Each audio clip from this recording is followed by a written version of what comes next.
Ya, selamat siang Melati Kadiri, silahkan nyalakan kamera dulu. Hai Mas Edis. Melati Kadiri, Terima kayaknya saya lupa ingat. kasih. Ini nampaknya Iya, lupa yang sekali. tadinya Muslim, terus sekarang keluar dari Islam, tapi sekarang ini posisinya apa ini? Saya juga bingung ini, Melati Kadiri. Ya, silakan Ibu Melati Kadiri, Iya, silakan. betul. Masih ingat, terima kasih. Masih Ya. ingat. Kemarin saya udah pakai salib loh ini. Oh ya? Itu saya berani pakai salib itu saya udah luar biasa. Menurut saya udah. Tapi kayak nggak salib itu? Ini bukan salib. Nanti gonta-ganti. Kadang Buddhis, kadang salib, kadang Buddhis, kadang salib. Menurut saya udah luar biasa itu. Oke lah. Entah Ya, lah, silakan. ini simbol Buddhis ya. Silakan apa yang mau disebut. Kemarin itu kan saya ada ngelihat yang judul beri saya 1001 alasan untuk apa gitu ya. Oh. Itu, oh ya, silakan. Itu yang ingin saya, apa itu? Lupa saya.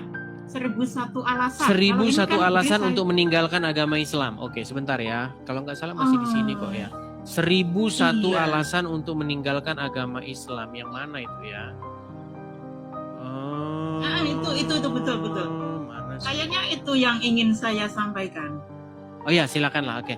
Apa kira-kira alasan? Apa kira-kira alasan Ibu Melati meninggalkan agama Islam? Coba berbagi cerita dulu. Tapi tentu saja ya, kita buat dengan bahasa yang tentu santun, kita buat dengan bahasa yang supaya gimana ya, tidak dibilang nanti penistaan agama gitu ya, supaya itu aman juga bagi Ibu Melati Kadiri. Ya, jadi kita tahu ya bahwa kadang-kadang kalau orang Islam nih, kalau orang Islam dia mualaf, kalau orang Islam masuk Kristen gitu, bukan, kalau orang Kristen masuk Islam, mereka itu biasanya bebas ngomong. Saya keluar dari Kristen karena Kristen begini begitu. Itu bangga mereka di masjid itu. Tapi kalau misalnya ada orang keluar dari Islam, mengungkapkan alasan-alasan keluar dari Islam, ini penistaan agama, ini tangkap ini. Itu apa namanya, mindset seperti itu atau keadaan yang seperti itu memang terjadi di negara kita. Jadi saya persilakan Ibu Melati, tapi dengan bahasa-bahasa yang semoga nanti tidak menjerat Ibu Melati. Silakan. Wah, tidak menjerat saya. Sementara selama ini saya ngomongnya terlalu keras ya. Bahwa enggak juga sih. Kalau saya sih ya nggak masalah, cuman saya ingatkan gitu loh, jangan sampai Ibu nanti mengeluarkan statement-statement nanti berujung kepada biasanya penistaan agama. Silakan. Iya, memang itu kadrun menurut saya memang sangat-sangat nggak adil ya, terutama Konoha itu sangat-sangat nggak adil. Di mereka dengan leluasannya mengata-ngatain agama yang lain begini, itu yang membuat saya sangat-sangat panas dan berusaha untuk langsung balik gitu Mas Edis ya. Jadi ketika dikatakan bahwa Tuhan kamu pakai kolor dan bla bla bla, itu saya itu ingin meluap-luap, rasanya meluap-luap, ingin balikkan. Lah kok itu loh menuhan, kalau orang Kristen menuhankan Yesus itu pas. Terus kalian itu loh terlihat banget kalau menuhankan Muhammad. Kenapa kalian tidak mau intinya seperti itu, banyak lah. Nanti saya melebar nanti.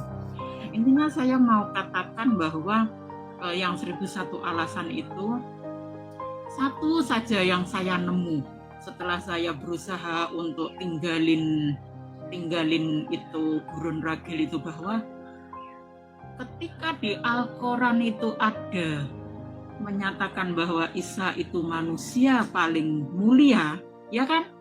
Masa disitu kan? Iya, suci. Iya. Manusia paling suci. Terus ketika orang Kristen menuhankan, itu menurut saya sangat pas. Lah kenapa kok malah menuhankan kita orang Islam, kok malah menuhankan yang namanya Mehmet. Saya nggak mau sebut namanya dia, biar tidak dikata sebagai penistaan. Jadi, dari sini saja sebetulnya kita kalau pakai nalar logika itu sudah pas. Seharusnya yang dituhankan itu adalah manusia yang paling mulia, dan katanya diceritakan kan itu kan ditarik ke surga, hidup sampai sekarang. Nah ini loh jelas.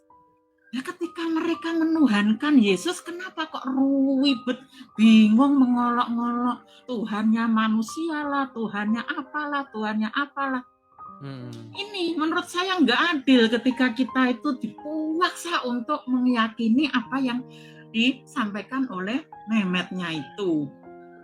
Nah, ketika kita semua orang Islam itu bahkan dari bangun tidur sampai mau tidur lagi semua adalah katanya Mehmet. Ini kata Mehmet begini, jadi kita harus melakukan, maka kita akan mendapatkan pahala, kan seperti itu. Jadi itu artinya kan menuhankan karena semua apapun kata-kata si Mehmet itu harus kita ikuti. Ini namanya menuhankan, tapi nggak sadar. Orang Islam nggak paham itu menuhankan. Di otak itu tetap Muhammad itu nabi, cuma manusia, nabi, manusia biasa dan bla bla bla. Cuma seperti itu memang. Jadi itulah alasan ibu akhirnya meninggalkan agama Islam ya. Oh, sebetulnya yang kalau saya dari 2020 mah, kalau saya berani pakai salib kemarin itu udah 2025. Tadinya masih takut, walaupun demikian masih takut. Orang ngelihat itu jadi ngelirik gitu. Sekarang ngelihat saya jadi ngelirik. Kok seperti itu ya? Kenapa ya? Itu yang melirik-lirik itu apakah tetangga atau bagaimana? Tetangga ya, teman gitu. Tetangga tapi yang agak-agak bagaimana respon atau pandangan dari tetangga-tetangga ketika ibu meninggalkan agama Islam? Apakah mereka negatif atau bagaimana? Ada sih yang mendukung gitu, nggak apa-apa. Itu berarti orang sangat sudah. Tapi entah kalau di belakang ya, yang jelas di depan saya itu apa ya istilahnya ya, welcome gitu, ndak ada yang kamu, tapi entah kalau di belakang itu saya don't care memang. Kalau udah tapi masih ada yang ini dari komen-komen ini, ada yang ngomong katanya tidak pernah menjadi muslim atau bagaimana. Masih ingat nggak doa-doa dulu waktu sholat atau bagaimana? Kalau nggak salah Ibu Melati ini dulu bahkan salah satu pemimpin pengajian ya. Iya, saya orang muslimat ya, pengurus muslimat, guru agama Islam. Saya berusaha, saya menyadari bahwa ada yang salah di agama itu adalah ketika saya berusaha mendirikan grup WhatsApp membaca Al-Quran satu hari 1 juz. Jadi itu berlaku sampai 4 tahun. Nah, karena di dalam grup membaca Quran 1 hari 1 juz tadi adalah kebanyakan anggotanya wanita, akhirnya kan ada ketentuan bahwa wanita itu tidak boleh ketika wanita kan tiap bulan selalu datang bulan. Nah, ketika datang bulan itu nyebut bismillah saja nggak boleh. Menyebut itu udah haram, dosa, malah berdosa. Apalagi membaca Quran yang 1 juz, 2 juz, apalagi gitu, nggak boleh. Akhirnya kita. Tapi masih ingat nggak, Ibu Melati masih ingat nggak bacaan Quran coba?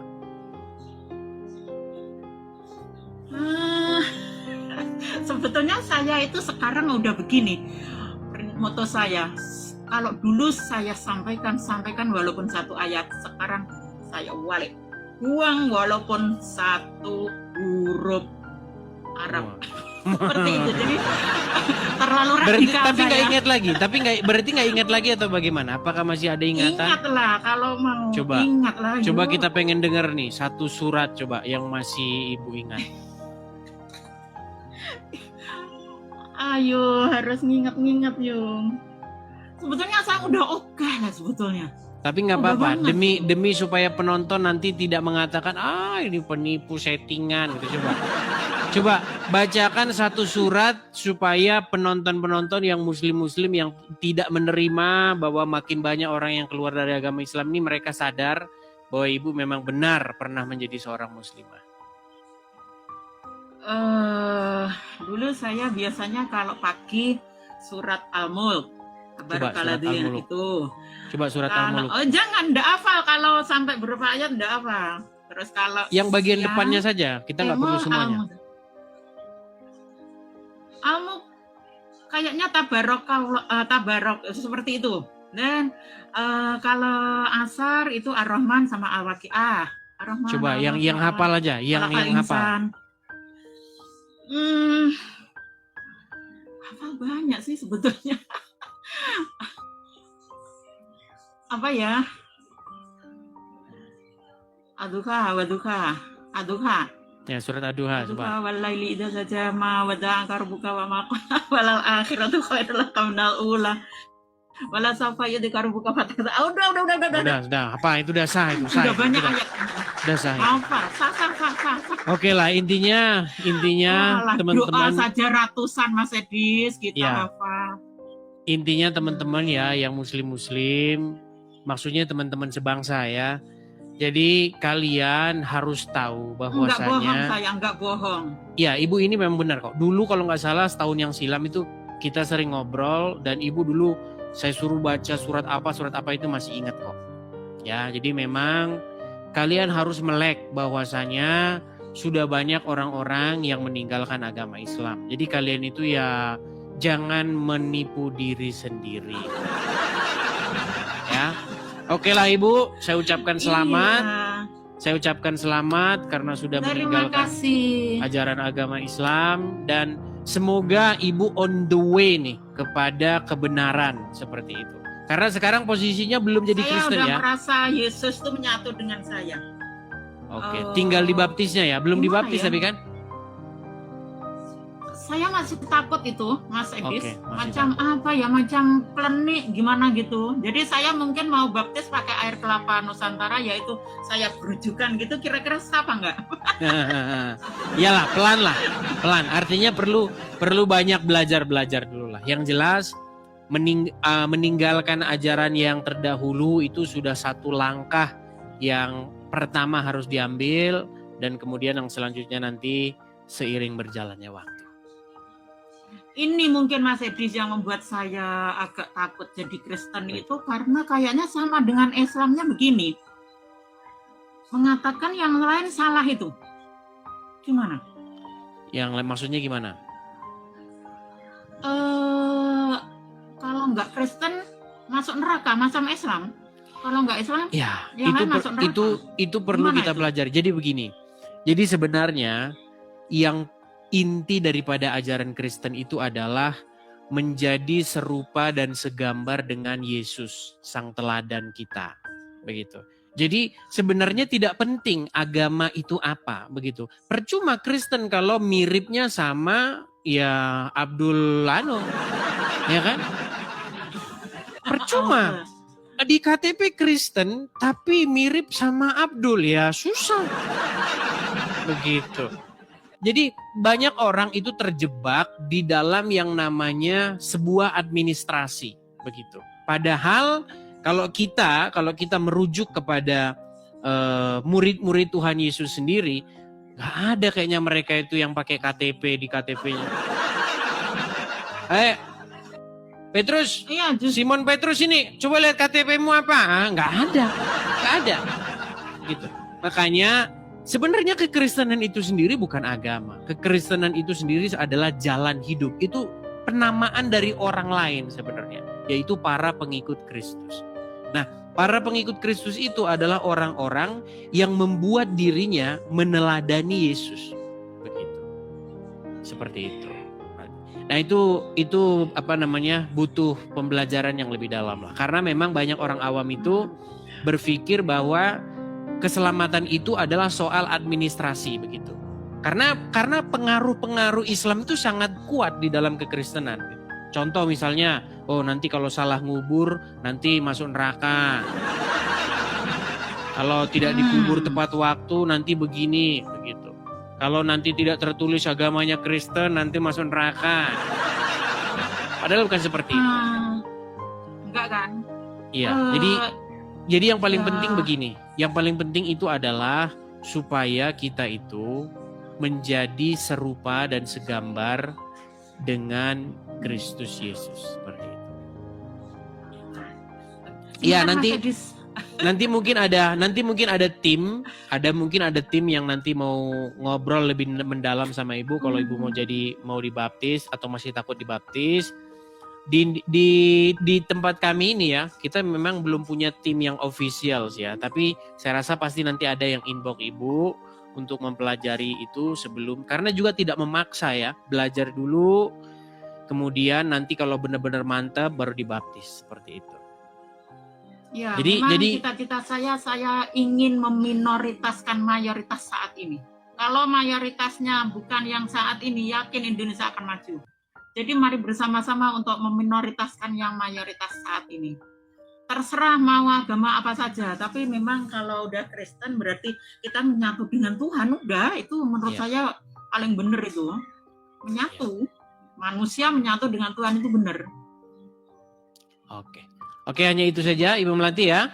Kita berikan kesempatan kepada yang lain ya. 1000 alasan untuk berhenti jadi Islam itu banyak.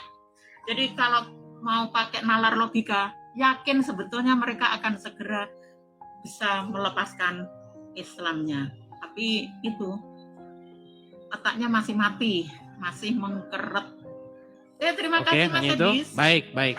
Saya turunkan ya.